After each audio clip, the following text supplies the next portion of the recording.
피해자 고의로 인선이 됐는데요. 옷을 뒤집어 쓰고 카메라를 피해 다녔던 이 남성. 도이치모터스의 돈줄 손모 씨입니다. 시세 조종에 계좌가 동원됐다는 점에서 김건희 여사와 가장 유사한 역할을 했던 걸로 평가받는 인물입니다. 이 남성, 오늘 유죄가 확정됐습니다. 대법원은 도이치모터스 주가 조작 사건과 관련된 9명에 대해 유죄를 확정했습니다. 이렇게 되자 검찰이 김건희 여사는 일부러 봐준 게 아니냐라는 의심이 더욱더 짙어지고 있습니다. 그래서 이 판결을 계기로 무혐의 판단을 뒤집고 재수사를 시작할지도 주목됩니다. 만약 재수사를 한다면 이번에는 출장 조사를 하지 않고 제대로 하는 것인지 많은 사람들이 지켜보고 있습니다. 네, 검찰이 한 차례 무혐의로 불기소 처분을 했죠. 그 뒤에 다시 한번 이걸 수사할 것인가 말 것인가를 따진다고 했지만 아직까지 아무런 결론이 발표되지 않고 있습니다. 이런 가운데 오늘 도이치모터스 주가 조작 공범들에 대한 대법원의 확정 판결이 나왔습니다. 권오수 전 도이치모터스 회장 징역 3년에 집행유예 4년, 상당히 중형이죠. 손모 씨, 이 손모 씨가 김건희 여사와 상당히 유사한 역할을 한 것으로 분석되고 평가받는 인물입니다. 도이치모터스의 전주로 불리는데 이른바 돈을 댄 사람, 징역 6개월, 집행유예 1년이 나왔습니다. 이종호 씨는 많이 알려져 있는 전 블랙펄 인베스트먼트 대표입니다. 징역 2년, 집행유예 3년.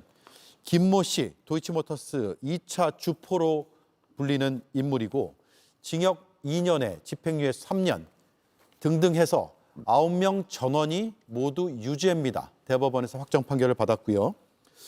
그래서 김건희 여사에 대한 불기소가 다시금 생각날 수밖에 없는 오늘이었던 것 같습니다. 김용남 의원님. 네, 그렇죠. 사실은 특히 전주 역할을 했다라는 손모 씨와 김건희 여사와는 여러 가지 면에서 공통점이 있고 또 차이점도 있습니다.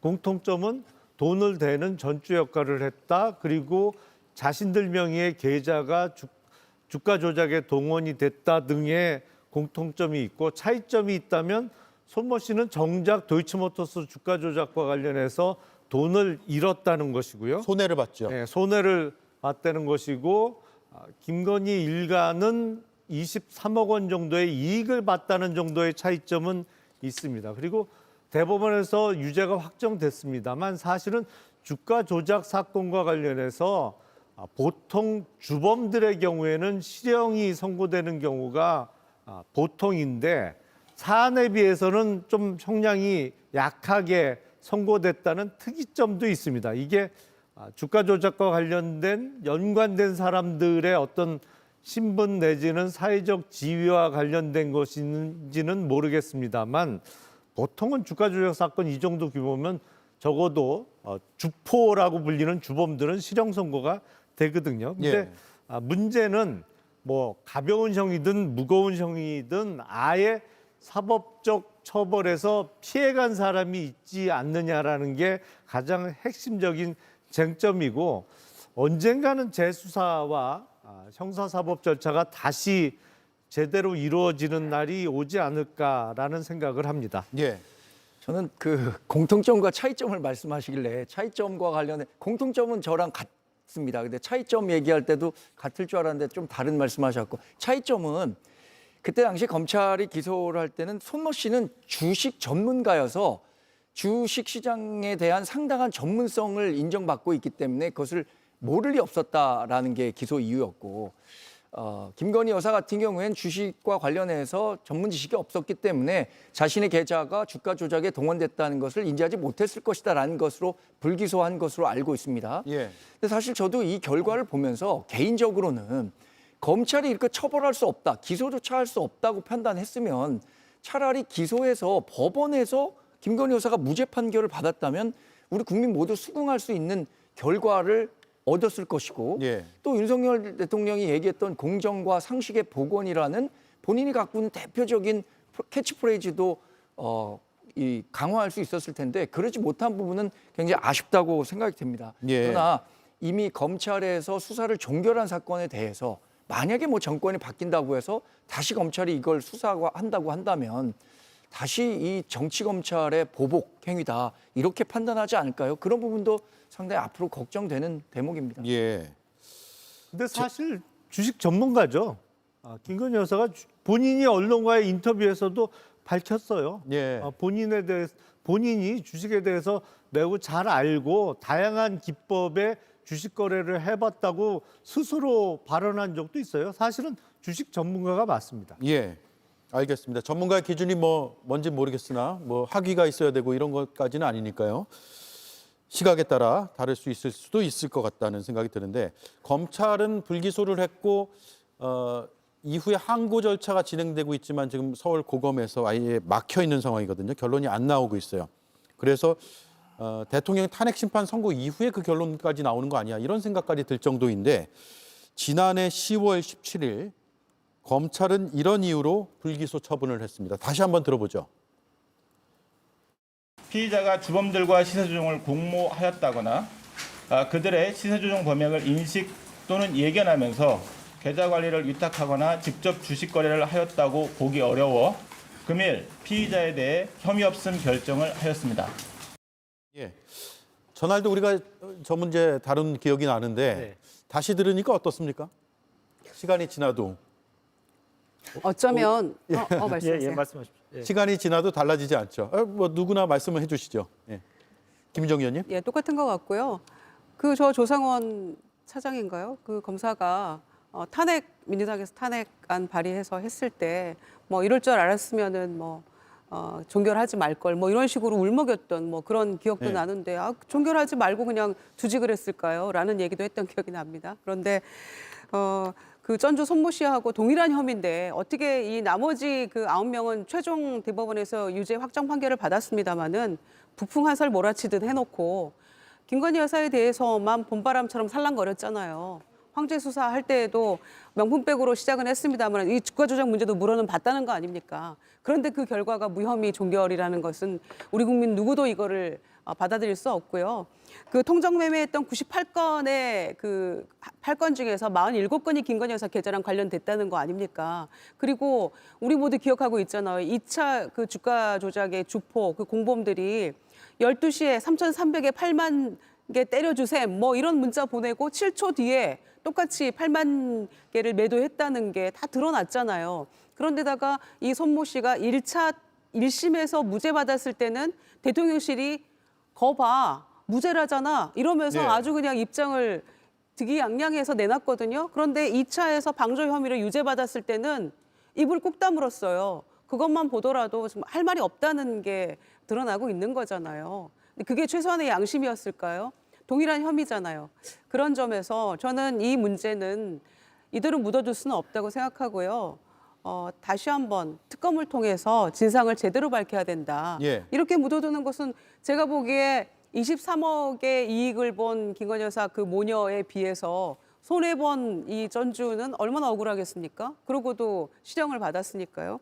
그리고 공정과 상식을 회복하는 차원에서라도 이 도이치모터스 주가 조작 사건에 대해서는 특검을 통해서 반드시 저는 진실을 밝혀야 된다고 생각합니다. 예. 윤재관 의원님 말씀하시죠. 네. 앞서 말씀을 거의 다 하셔가지고 그렇습니다만 좀 빠진 내용을 말씀드리면 2차 주가 조작 때 주포로 활동했던 사람이 작년 10월 넘어서 가을쯤에 자기가 쓴 편지를 공개했죠.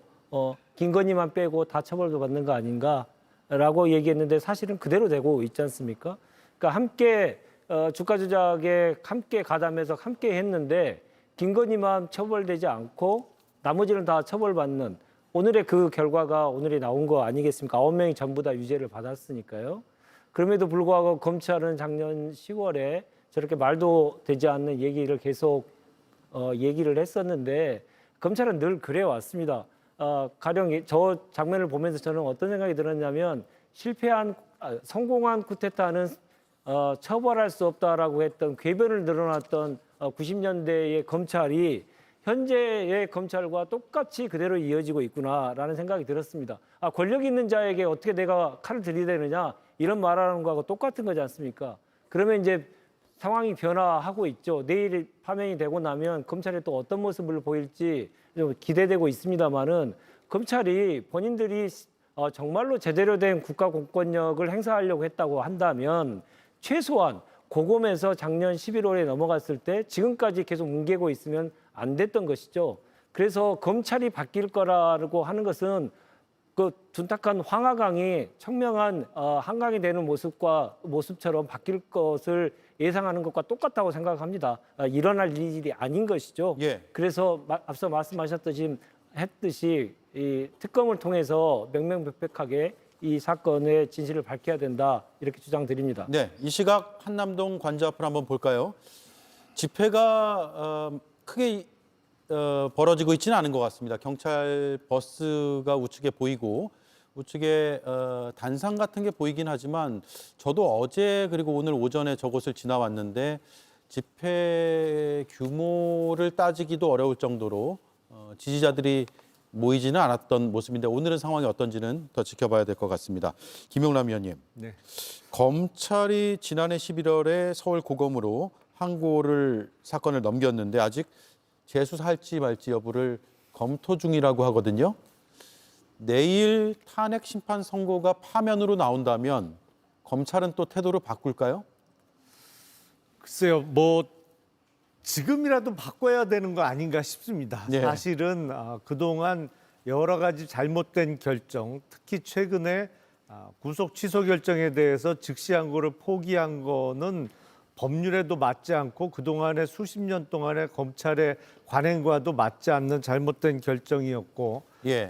도이치모터스 주가 조작과 관련해서 또 명품백 수수와 관련해서 국민들이 납득하기 어려운 결정들을 거듭해 왔기 때문에 검찰에 대한 국민의 신뢰가 매우 떨어져 있는 상황입니다만 조금이라도 회복하기 위해서 그러니까 검찰이라는 국가기관이 계속 존재하기 위해서라도 지금이라도 태도 변화 그리고 방향을 좀 선회해야 될 필요가 있습니다만 글쎄 어떤 계기로 또 어떠한 명분으로 지금과는 다른 결정을 내릴 수 있을지 그건 좀 지켜봐야 될 것 같습니다. 예.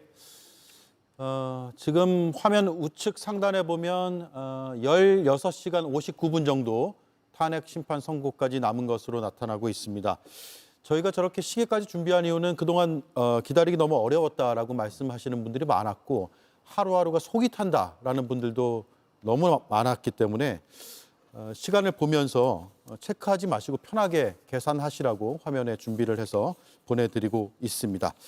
이 시각 안국역에는 지하철이 무정차로 통과되고 있다는 소식, 퇴근길에 혹시라도 그곳을 지난다면 참고를 해주시기 바라고요. 헌법재판소 인근에는 집회 참가자들의 모습이 좀 더 늘었습니다. 저 위쪽으로는 경찰 버스들이 배치가 돼 있고 그 아래쪽으로 저녁까지 이어지는 집회를 준비하고 있는 상황입니다. 오늘 자정이 넘어가면 헌재 인근에서는 집회가 금지된다고 하니까 그 점도 참고하시면 될 것 같고요. 이 시각 한남동 관저 앞은 비교적 한산한 모습을 보이고 있습니다.